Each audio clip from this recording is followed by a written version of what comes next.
Hi, നമുക്ക് ഇന്ന് മത്തി കറി വയ്ക്കാം.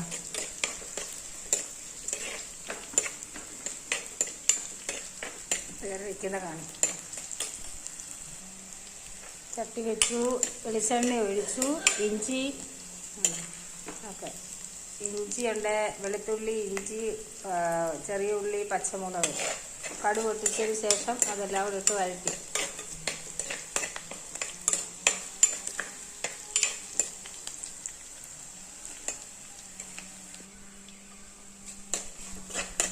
അതെല്ലാം മൂത്ത് ഇനി നമുക്ക് മുളക് പൊടിയുണ്ട്, മുളക് പൊടി, മഞ്ഞൾപ്പൊടി, ശകലം മല്ലിപ്പൊടി.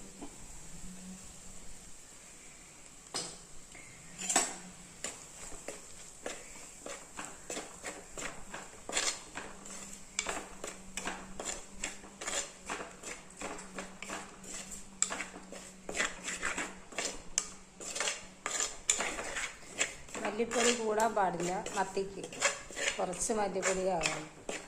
മീനിൻ്റെ അനുസരിച്ച് ചേർക്കണം. മുളകും പുളിയും നല്ല പറയുന്നത്. മത്തിക്ക് മുളകും പുളിയും വയ്ക്കണം, അതാണ് ടേസ്റ്റ്.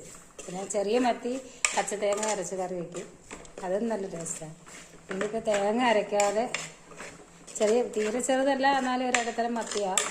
ഞാനിന്നത് മുളകും പുളിയും വയ്ക്കാൻ, തേങ്ങ അരയ്ക്കാതെ ഒരുപാട് വെള്ളം വയ്ക്കാതെ ഒരു കുറുകിയ പരുവത്തിൽ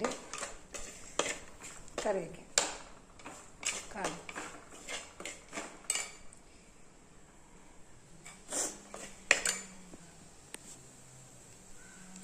അത് പുളി പിഴിഞ്ഞത് ഇത് പിഴിയുന്ന പുളിയാണേ. കൊച്ചുമത്തി ആയതുകൊണ്ട് പിഴിയുന്ന പുളി ഇട്ട് അതിൻ്റെ കൂടെ ചൂടുവെള്ളം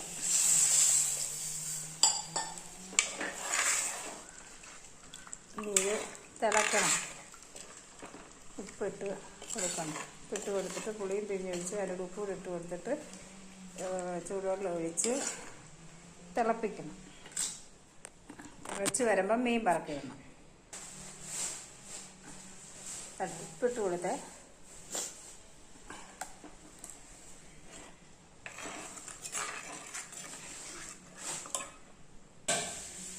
തിളച്ച് നമുക്ക് വേണ്ട മത്തി ഉണ്ടാക്കാം.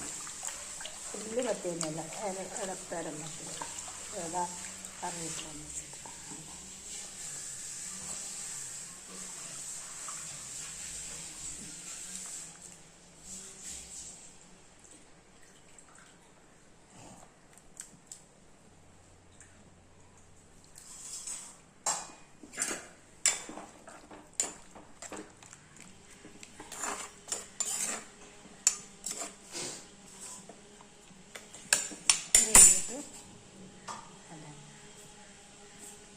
ഉലുവാപ്പൊടിയാണ്, ഉലുവാപ്പൊടി ഇട്ട് കൊടുത്തു.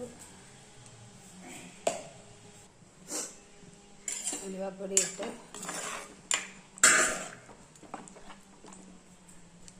ഇനി തിളച്ച് പരുവാകുമ്പോൾ നമുക്ക് വേവട്ടെ. കറിവേപ്പില വേവട്ടെ.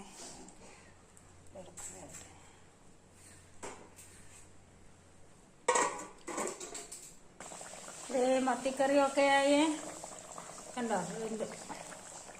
കറി റെഡിയായി.